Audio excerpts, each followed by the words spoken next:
Hi, Ben here. Thank you for tuning in. I want to show you how I make a song. Simple as that. I want to show you how I produce and mix and master my music and show you that really it's just easier than you think. It's not really that difficult. The difficult part is writing a good song, right? Anyway, so the song we're going to be using today is my song called Living in My Dreams. It's the third song off of my EP. You can stream that down below in the description. And it goes like this.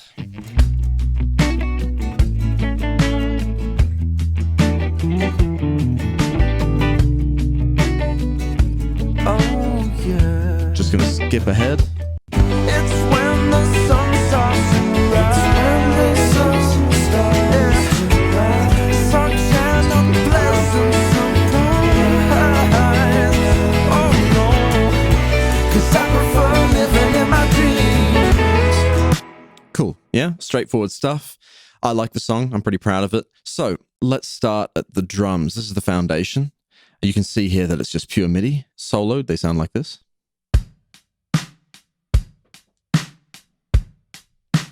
Basic. Super simple. About as simple as you can go with drums. I'm not a drummer, so I'm not going to write the most technical and beautiful and impressive drum parts in the world. It's sort of just functional. But what I do like to do with my drums, I am pretty specific about the sound of them. And the sound particularly is just this. It's actually the stock Logic drum kit designer. This is my saved kit. You can actually check out settings here. Computer's super slow because it's running a bunch of things at once. Apologies. That's what I've got going on. Really simple. Without the treatment, sounds like this.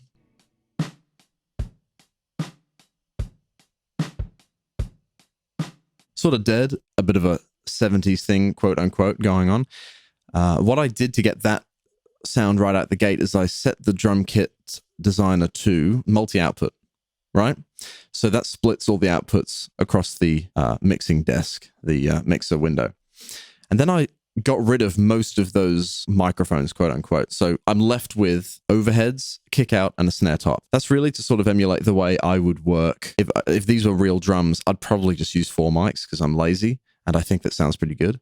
And it would be the kick out because I like the warmth and the bottom end you get from that snare top, and the overheads to capture that kind of picture of the drum kit. So I sort of emulate that mic setup using the MIDI drums. Once I've done that, I'll use the SSL. You can see probably across here, I'm fond of the SSL channel strip. But yeah, just a couple of bits going on. High pass going on, adding a little bit of high stuff up here. Chopping out what I regard as a bit boxy sounding, lots of low end. The classic SSL trick, the EQ into compressor, makes it nice and snappy. So with just the SSL, this is how it sounds.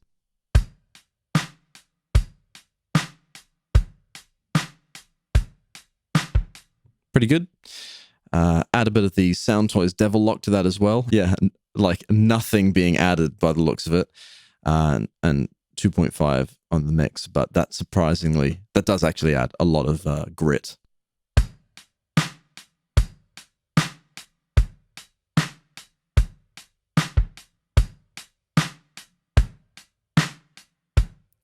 And then I've added a bit more low end here because I like that sound. Popped up what I considered as the low note in the snare. So it's got a little more beef to it. Had some harshness up in this region, and the hi-hats were absolutely poking me in the eye here, so I got rid of those. I didn't get rid of them, you know, you can see what I did. Yeah, and that is the drum sound. Oh yeah, on the snare, I've got a little bit of a high bump, but that's it. Then you get the drums. Onto the percussion. I've only got a couple of elements here. Did I ever use this? No, I didn't use this track.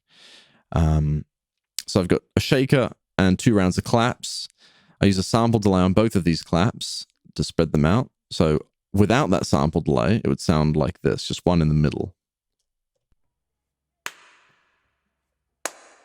And reverb, obviously. And with, it just halved my work, really. So if I wanted 4 claps, I just had to do 2 rounds of the claps. Across the shaker and the claps, I removed a bit of the high end because that was poking out a bit too much. I don't always want to draw too much attention to things that are just supporting, you know, like sometimes they're felt, but not necessarily noticed, if that makes sense. Percussion altogether, again, SSL. I'm not really doing anything except adding some highs here, ironically. But sometimes you find the sound you want by adding and reducing the same frequency range. So that will be the drums and percussion. Listen to those together.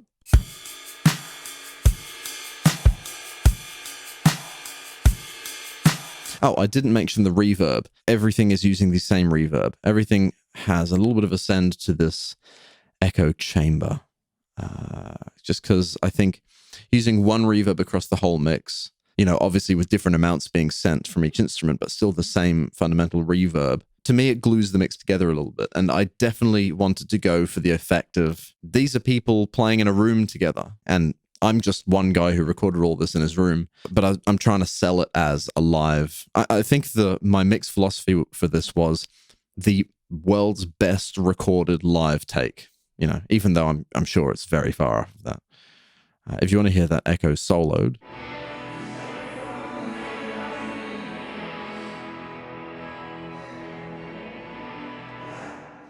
Bit messy when you hear it alone, but that's cool.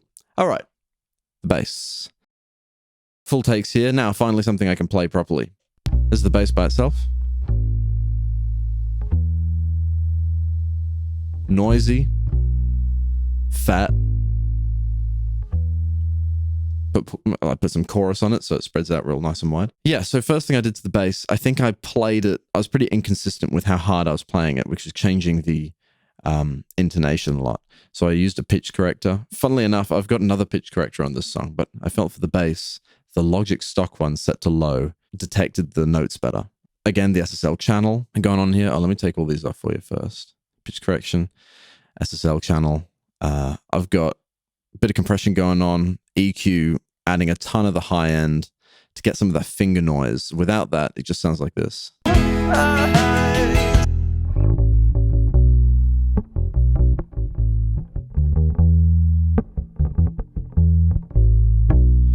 Also, by adding the adding low end, high end, and going into the compressor like that, it's bringing everything back down again. And I might as well be scooping out some of that mid range. And listening to it now, I can see why. Because it. There you go. There you go. Before it sounds a little bit bulky. I wouldn't even say muddy. It feels bulky. It's carrying things that it doesn't need to carry, sort of. And the compression obviously keeps that in check. I like a very consistent bass. I'm distorting it a little bit with the black box here because I liked the little bit of filth that it added right on top of the signal. You can... A lot of filth, really.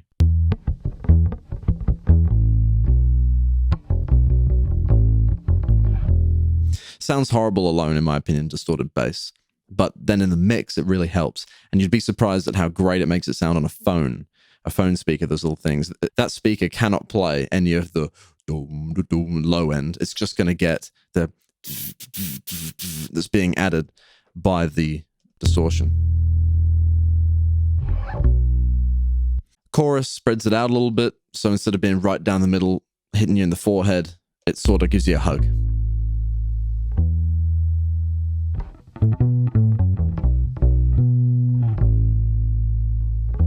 Again, just the Logic one. That's cool. And this little compressor has got a side chain coming in. I've got a, where is it? Yeah, I've got a kick side chain that's coming off of the kick. And that's being fed into this compressor. It's just a little one.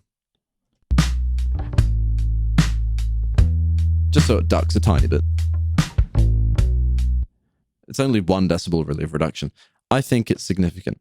I did split the bass track up here because I had to do this outro. I wanted to do this outro where I played bass chords, but that really showed how noisy the bass was. I made the second track where I've got RX voice, getting rid of a lot of that noise, but everything else is pretty much the same. These are pretty much the same settings as before. Same with the black box, same with the chorus. The only thing it doesn't have is the side chain.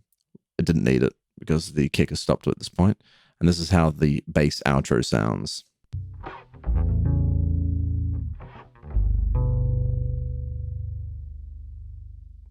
I reckon that part's really cool. And there's a cool transition there. So.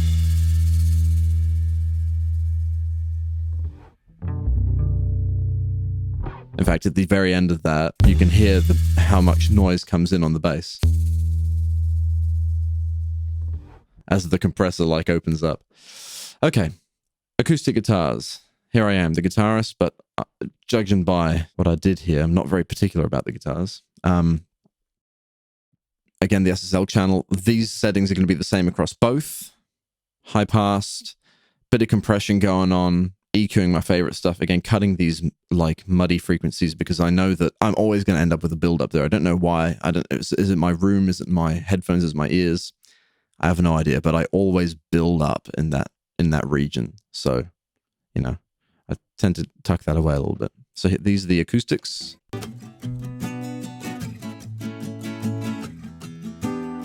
Just a tiny bit of compression.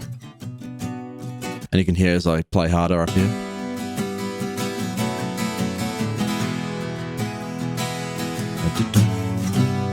And to me, that's a real performance, right? You're not relying on, oh, and then in the pre-chorus there's a whoosh and then a riser, and I prefer just hearing the acoustic guitarist go from finger picking to strumming, you know? The electric guitars are pretty similar too. Again, just an SSL thing. Was this through my amp? Yeah. The same part left and right.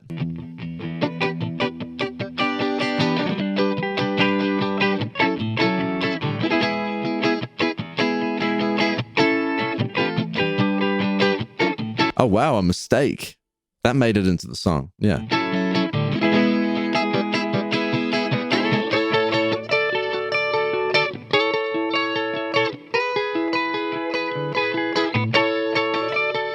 So yeah, those guitars all together.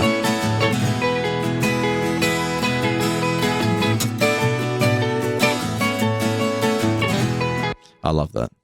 That sounds so cool to me. Part of those differences and the mistakes is that I record really fast. Once I've got the idea that I want down, it's just a case of record, I start playing, and then when I record the other side, if I'm doubling like I did here, you know, there'll be inherent differences, but that's what makes it feel real and human, you know, with the bass in there as well.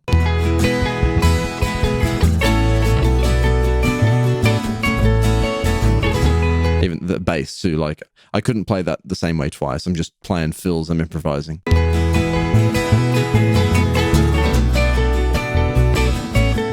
With some drums.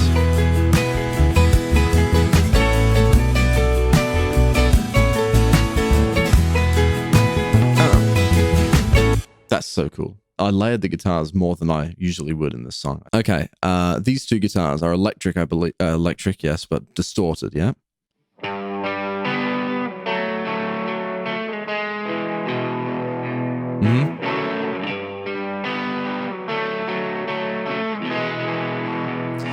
From a songwriting perspective, that's a motif that ends up repeated at the end of the solo. Right here.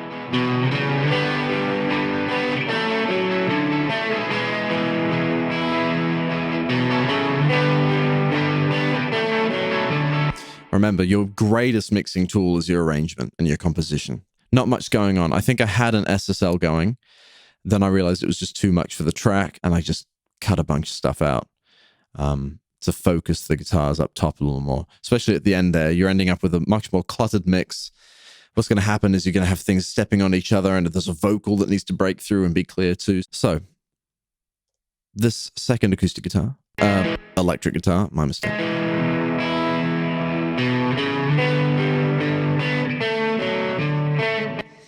This does have the SSL channel going on. Wow, that's quite a lot of high end. Any compression? Bit of compression for control.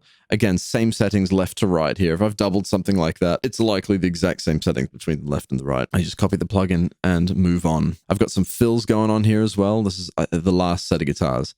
So I've got some fills, SSL channel once again. I'm using the gate this time to clean it up because it was noisy.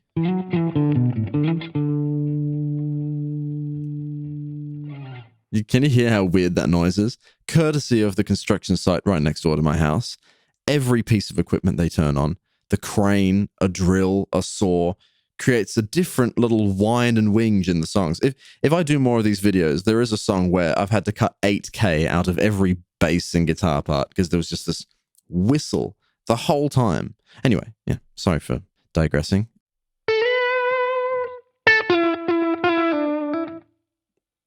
Natural sounding, it's just a 57 in front of my amp. I've got more fills on this side.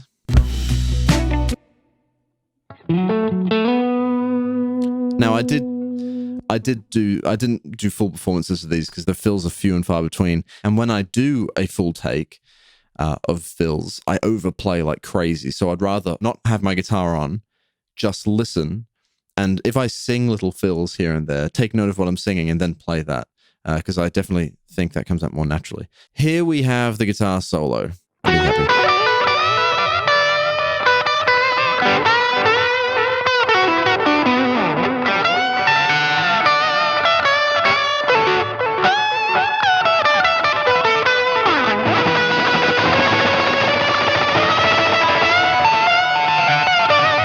Anyway, all those effects you're hearing came off the Helix, because that was just the Helix directly into a sound card. Got a couple of distortions because I stack them. If you've got a Helix, I think I was using 2 Minotaurs, one after the other. It's a Clon Centaur clone. And then but that would go into a clean amp, bit of reverb, bit of echo, tape delay. Yep, that's about it. Not really much to my sound. And then this is what I did after the fact. Gated it again because that was super noisy. Add a little bit of high end again. Same sort of things that I'm doing here, you know, cutting out some of the really unnecessary lows, removing boxiness if there is boxiness, adding highs to things that I want you to notice, and removing highs from the things I want you to feel. That's sort of maybe the way I operate. Maybe. I'm learning something in this video as well. So let's hear the whole track up to the guitar solo, if that makes sense.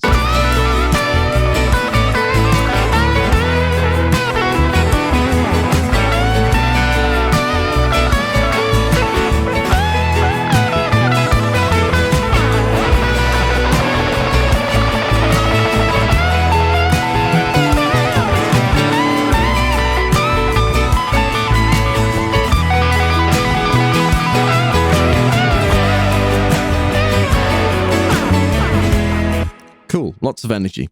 Again, most of that energy is coming from all of the playing hard, you know, like listen to the acoustics here.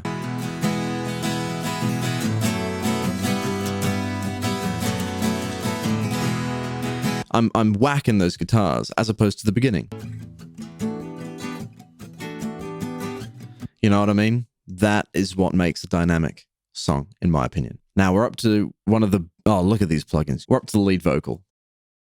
I haven't given you just a little broad look at the mix yet, so you can see where I'm sort of panning things.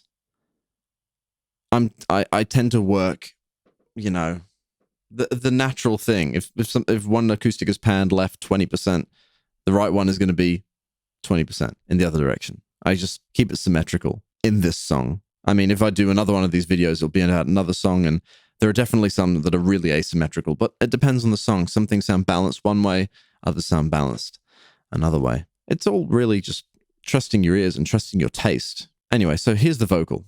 And these are all my plugins. I record my vocals like this. I record 3 or 4 takes, and then I comp from those. But those takes are the full length through the song, because the times that I've just punched in on each section of the song, I end up with a really dead sounding performance. So these are the 4 takes. It looks chopped up here because I cut out my oohs and ahs and whatnot during the solo because I felt that they're a bit self-indulgent. But yeah, these are all just 4 takes. I comped what I felt was the best out of those. First thing I do is I tidy up the signal because it's noisy, and like I said, there's a construction site going on, so all sorts of things make their way into the microphone. Next up, I've got this waves thing going on. These are my settings. I just chuck the key in and I tweak these. Sometimes I don't even set correction to 100%. Sometimes it's closer to 60 or 70. This is the first little EQ comp thing that I hit with my vocals, again, at the SSL channel. I just find that because it doesn't give me any visual aids, I have to use my ears, right? And that makes me work faster. Adding some highs, no surprise there. Getting rid of some of the harshness at 2.5K. some people boost that. That is a really tiring frequency to me. Like it bothers me after a while. So that's gone. Around 600 hertz is also gone because it sounds sort of nasally. You can probably hear it in my voice. Bit of compression. How much compression, actually? Oh, yeah. Oh, 'cause I prefer living in my dreams. Bit of the gate going as well. I prefer living in my dreams, yeah. You can actually hear that chorus going pretty aggressively when it's soloed. Right after that, I used 2 DSs. By the way, go ahead and get this Techivation TDSer. It's free, would you believe? And it's fantastic. Sounds really, really transparent. The next best one that I've heard is actually the Fab Filter one. But considering the price of that, I'd rather go with this. I had to use 2 because this one was addressing my S's and this one was addressing my F's. And together they did a pretty good job. LA2A, just a little bit of comp going on. Oh, waking up isn't what it seems. No, Okay, I lied. Quite a lot of compression going on. no. Yeah. So I prefer living. That's doing its thing. That was before I've got an 1176 now, so that does most of my compression on the way in. But that was before I had that. Bit of chorus, pretty much the same settings, pretty similar to the bass guitar. Actually, I think the intensity was cranked on the bass. That just adds a little bit of width, dimension to my voice, which lacks dimension, and some tape delay. Living in my dreams, yeah. Now here comes the hard bit. I'm gonna turn off. I'll turn off up until there, and have you listen to the raw vocal. No, 'cause I prefer living in my dreams. Not bad. I prefer living in my dreams, yeah. Oh. Now, in the background, you can actually hear a guitar being played. So I've probably had my electric guitar on my lap and I was playing it while I sang the chorus because I'm a guitarist singer. I play pretty differently when I'm playing versus when I'm not playing. I sing really differently. So in the interest of getting a good performance, I played. There is a little bit of bleed. Sometimes it confuses the tuning software, but I'm happy with the results. Then obviously we got a bit of that reverb again, that send. It's always to the same one with the Valhalla reverb on it. And that's our main vocal. And I like the way it can go from Fields of green, this sort of low down, then falling upwards to the crystal queen. No, 'cause I prefer living in my dream. Quite dynamic. Again, it's the dynamics that I value. For those of you that are going to ask what microphones I've used, I think I used hold on, and I'll have it here if I did. 2020 Audio-Technica AT2020, just the cheapo mic for the lead vocal and the backing vocals and stuff like that. Acoustic guitars, I used a small diaphragm condenser, I think a Rode M5, and that was for the shakers and stuff too, the percussion. Guitars recorded on a 57. That was pretty much it. Not very complicated. Chorus backing vocals, these guys just providing harmonies for me. 'Cause I prefer living in my dreams. DS and SSL channeled. I'm leaving these on screen for a little bit, not necessarily very long sometimes, but you can always pause and copy all these settings. You can copy everything, except my song. Don't copy my song. Write your own song. Anyway. 'Cause I prefer living in my dreams. Some real harmonies going. I prefer living in my dreams, yeah. Yep, super rough. First take is usually the best one. Yeah. Backing vocals fills. Oh, okay. So this is where I felt I was pretty proud of these backing vocals. Do I actually, before I move on, have I got anything on these tracks? Yes, I do. I've got more Waves tune. Bingo. Look at that, even on these ones. See, I'm being candid. You can't knock me for that. Here we go. These backing vocals are really cool because of the way they're composed, in my opinion. So if I play you the lead vocal and backing vocals together, you'll hear like the relationship between them. Taste of gin. It's when the sun starts to rise. It's when the sun starts to rise. Such an unpleasant surprise. Oh no. A similar thing at the end. When the sun starts to rise. Such an unpleasant surprise. Oh. My demons stir and they wait. Like those silly Bee Gees harmonies. Okay. These probably have the exact same settings as the chorus B Vox. Chorus back in Vox, but I'll show you anyway, just in case they're different. Oh yeah, these are slightly less DS. And a bit of reverb. That is the whole song. Like, okay, the video's long, granted, but that's just because I take ages to explain things. I mean, that's pretty simple if you ask me. Oh, the mastering. My bad. Okay, so here's the master chain. First plugin on the master chain is a plugin called DSEC 3 by TB Pro Audio. I don't know where I found this, but it is incredible. Super smart. 'Cause I prefer living in my dreams. So it's analyzing the signal constantly and just cutting out resonances. And like I said, remember I told you about that boxy region that I always leave into the, frequency ranges of all my instruments? Yeah. There you I go. prefer living in my dreams, yeah. So this guy's like having an engineer with me. So every time I go, oh, I'm going to boost that. Oh, I'm going to do this. I'm going to record that and put it there.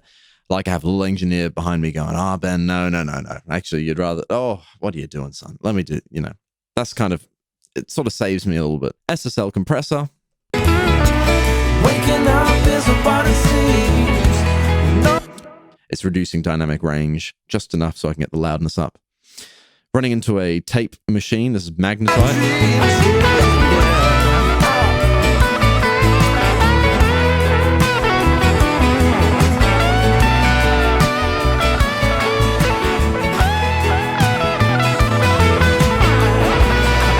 Probably adding a bit of volume, but I like the little bit of soft saturation it's adding too.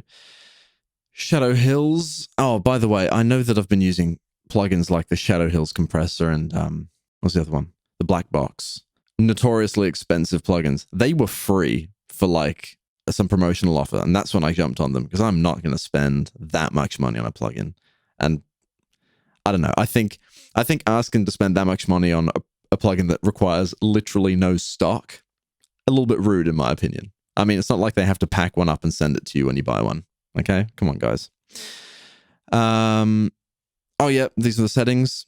It's just mastering discrete steel preset. I might have tweaked. Oh god, I can't look at that and remember what I tweaked. And the ozone, it's a mainstay. Yes, it's the Elements one. I think you've gathered this by now. I'm cheap. Added a little bit of high end going in. Actually, I think the master assistant added that high end for me. I might have added more than that, and I brought it down a little bit because I don't like an overly bright sort of sound. -1.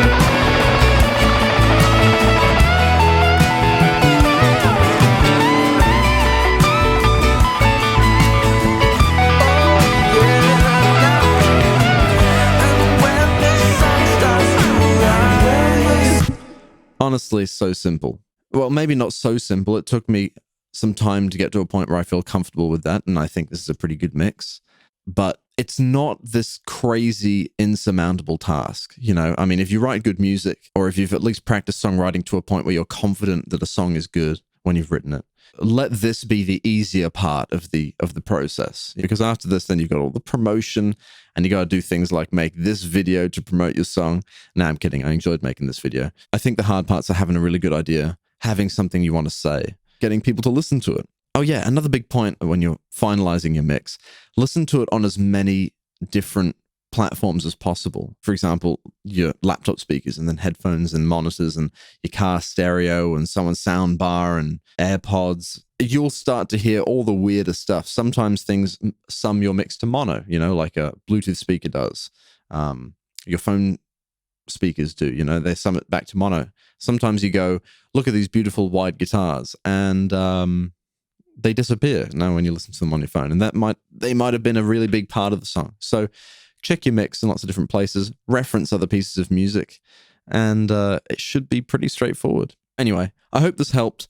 Let me know in the comments what you think. Did I ramble too much? Did I give away too much? Did I not give away enough?